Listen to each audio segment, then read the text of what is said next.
Never been a host with And what if the ops or the people that you're into it with said to you, you know what, there's too much bloodshed on your side, there's too much bloodshed on our side, let's call a truce? Hell no.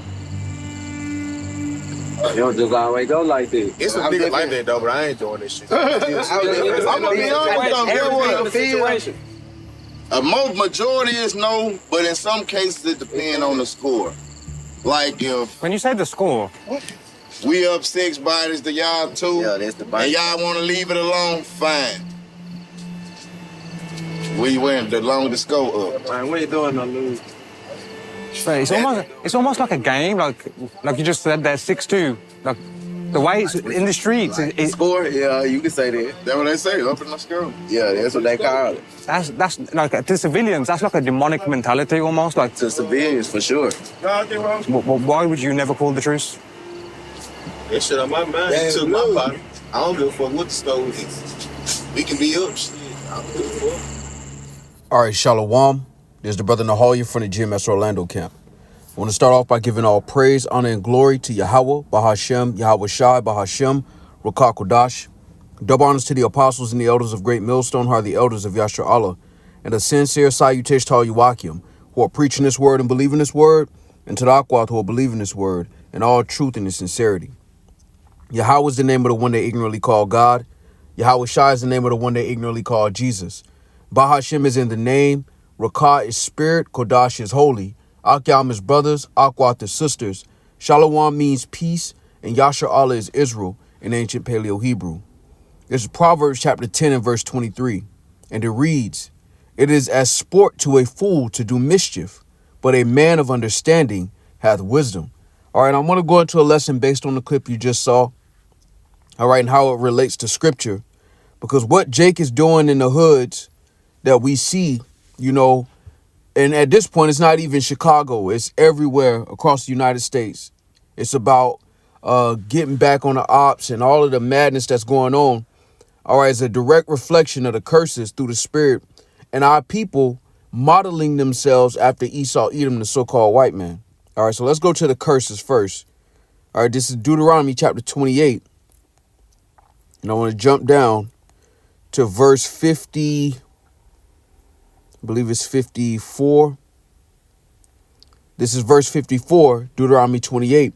So it says, "So that the man that is tender among you and very delicate, his eye shall be evil toward his brother, and toward the wife of his bosom, and toward the remnant of his children, which he shall leave."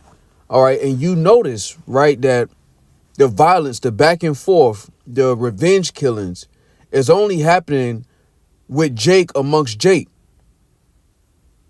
And what I mean by that is when George Floyd, for example, when that happened, Jake didn't go to the Edomites to get some get back. You know, they did a bunch of protests and riots. But when it comes to Jake against Jake, they'll have war with each other for years, if not decades. And this goes right back to the curses through the spirit and power of Yahweh Shema Shai. The Lord said these will be upon us for a sign and for a wonder. And all right, and this is why when you look at these documentaries, it's not a strange thing when you look at the scriptures. All right, this is Deuteronomy 28 and 46.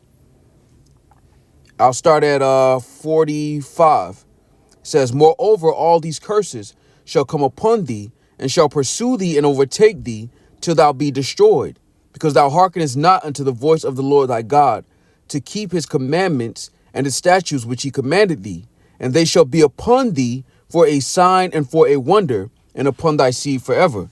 See, when the so-called white man want to talk about you Negroes, Latinos, and Native Americans, one of the things they love to bring up is black on black crime, you know, or the crime against Jake in their own neighborhoods. And it goes back to the curses. And what did the Lord say? These will be upon you for a sign and for a wonder. Because to the natural man, the idea of going back and forth as far as killing somebody from another neighborhood or from another group of the same nationality, it seems like madness. A lot of times this guy who's doing these documentaries, he'll ask them, "Do you think we can have a truce? Is it possible to have a truce?" And most of them guys will say no. And to the natural man, to a spiritual man, it's madness. It's complete madness. But even to other nations, when they hear that, it seems it is madness, right? But when you look at the curses, it fits the description concerning us being the children of Israel. All right. With the small hats, you don't have revenge killings. As the scriptures talk about, your eye shall be evil towards your brother. You don't see that happening in these other nationalities. But you do see that happening amongst Jake. All right. And again, this goes back to the curses. All right. So let's go here. All right. This is Proverbs chapter 15 and verse 21. It says, folly is joy to him that is destitute of wisdom, but a man of understanding walketh uprightly. All right. And again, this goes back to the curses. For 2/3 of our people, folly is a joy to them. Even when you listen to how these guys were describing the beef, you know, they were talking about how they're keeping score, that they're willing to do a truce if they've killed more of those guys than those guys have killed them. And the guy mentioned that this is like a sport. This is like a game to you guys. And again, it says, folly is joy to him that is destitute of wisdom. And 2/3 of our people are destitute of wisdom. All right. They are destitute of wisdom. And they really modeled themselves after Esau, Edom, the so-called white man. All right. Because what Jake does in their neighborhoods, the so-called white man does to whole nations of people. All right. It's just the difference between the so-called white man and Jake in the hood is that the so-called white man has almost unlimited resources. They've organized their wickedness and violence to a degree under the government where it doesn't even appear to be criminal activity. And 2/3 of our people have modeled themselves after Esau, Edom, the so-called white man. From the ones who modeled themselves after the corporate version of the Edomites, or the extremely violent Edomites, or the criminal Edomites. And it's all a criminal organization, but our people have trimmed their ways to seek love. And you see that in the blue collar world, but you also see that in the violent part of Esau, Edom. All right, let's go here. This is Jeremiah chapter 2 and verse 33. It says, why trimmest thou thy way to seek love? Therefore hast thou also taught the wicked ones thy ways. And our people keep trying to they keep trimming their ways and modeling themselves after Esau, Edom in hopes for some form of compassion. And there is no compassion in Esau for you Negroes, Latinos, and Native Americans. And I'm going to show you why that's the case. All right, this is Ezekiel chapter 35. And I'm going to jump up to get the context. And verse 1, it reads, moreover, the word of the Lord came unto me, saying, Son of man, set thy face against Mount Seir and prophesy against it. Now, Mount Seir is a mountain, all right, in the country of Edom. So this is referring to the Edomites as a nation of people. And when you read the context, you'll understand. All right. Verse 3 reads, and say unto it, thus saith the Lord power, behold, O Mount Seir, I am against thee, and I will stretch out mine hand against thee, and I will make thee most desolate. And I will lay thy cities waste, and thou shalt be desolate, and thou shalt know that I am the Lord. All right. And the reason we know it's not talking about a literal mount is because literal mounts don't have cities, and then literal mounts don't do this as well. Verse 5 reads, because thou hast had a perpetual hatred and hast shed the blood of the children of Israel by the force of the sword in the time of their calamity and the time that their iniquity had an end. All right. How do mounts have perpetual hatred? No. So this is talking about a nation of people. And the so-called white man through his actions has shown that he has had perpetual hatred for you Negroes, Latinos, and Native Americans. But his violence is not secluded to you Negroes, Latinos, and Native Americans. This is why 2 Thessalonians, the 2nd chapter, it talks about the man of sin being revealed, the son of perdition. All right, that son of perdition, that man of sin being revealed is a nation of people. It's not one single man like Christianity loves to push out. All right, continuing in verse 6 reads, therefore, as I live, saith the Lord God, I will prepare thee unto blood, and blood shall pursue thee. Sith thou hast not hated blood, even blood shall pursue thee. And the reason I'm reading this is because it points to the nature of Esau, Edom, the so-called white man, and the character and the quality that you see in the hoods of America concerning Negroes, Latinos, and Native Americans is a direct reflection of Esau Edom. All right, let's get this. Ecclesiastes 10:1 reads, a wise judge will instruct his people, and the government of a prudent man is well ordered. As the judge of the people is himself, so are his officers. And who is the judge in this day and age? The so-called white man. The scriptures say the earth was given into the hand of the wicked. And it reads, and what manner of man the ruler of the city is, such are all they that dwell therein. So 2/3 of our people have modeled themselves after the judge of the city, which is the so-called white man. And this is why you see them so adamant about killing each other and so dedicated to it.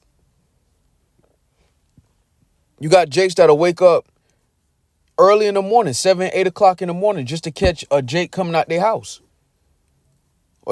Or waking up early and sitting by the corner store that Jake buy backwoods from just to ambush him. This is the level of dedication Jake is willing to show to destroy each other. And where did they get that from first? Esau Edom, the so-called white man, who has had a perpetual hatred, as the scriptures describe. And this is why 2/3 of our people are going to be removed, because they're being made in the image of Esau, while the elect are being fashioned after the image of Yahweh Shem Yahushai. And this is why the madness that's going on in all of these ghettos and hoods and the favelas, the Lord is going to intervene and end it. And 2/3 of our people are not going to make it out of this on this side. They're going to have to learn this lesson through death by pain. All right, because when you listen to these Jakes talk, there's no coming back for most of them. They're committed to being wicked, man. Matter of fact, let's get this. This is Jeremiah chapter 8 and verse 3. And it reads, and death shall be chosen rather than life by all the residue of them that remain of this evil family, which remain in all the places whither I have driven them, saith the Lord of hosts. And this is what Jake is doing. They're choosing death. You know, to kill people of your own nationality and then hop on records and rap about it is evil. Then when you look at Esau's role to pay millions of dollars to have young Negroes, Latinos, and Native Americans rap about destroying each other is even more wicked.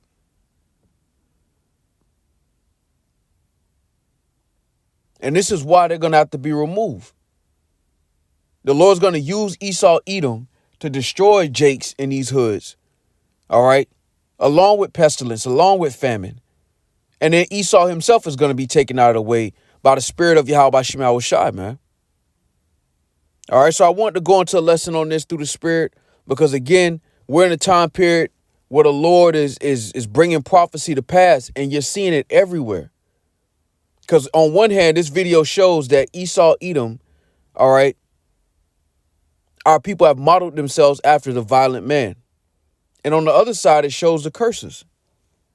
All right, because, again, you don't see this happening in other nationalities. A dedication to violence against your own. Now, I want to bring this out through the spirit, because it's a subtle reminder of why the Lord is going to destroy 2/3 of our people. Now, all of our people concerning 2/3 are not in a street beef. Yet this is one of the most extreme examples of why the Lord is going to get rid of 2/3 of our people. Because while the word is being preached and prophesied, you still have Jakes who are choosing death rather than life. And this is why the Lord said this. All right, this is Jeremiah 11 and 14. Therefore, pray not for this people, neither lift up a cry for or prayer for them, for I will not hear them in the time that they cry unto me for their trouble. Why? Because when the Lord called, they did not answer, man. They did not take heed. They did not hearken. And this is a window into the mind of these young Jakes, man. They're committed to being wicked. They have no intention of repenting. And what you find out is that Jake ain't ignorant. They're rebellious. And that's the difference. All right. So Lord willing, this was edifying. With that, I want to give all praise, honor, and glory to Yahweh, Bahashem, Yahweh Shai, Bahashem, Rukakodash, Double honors to the apostles and the elders of Great Millstone, who are the elders of Yasher Allah. And a sincere salutation to all you Akim, who are preaching this word and believing this word, and to the Akwath, who are believing this word in all truth and in sincerity. Shalom.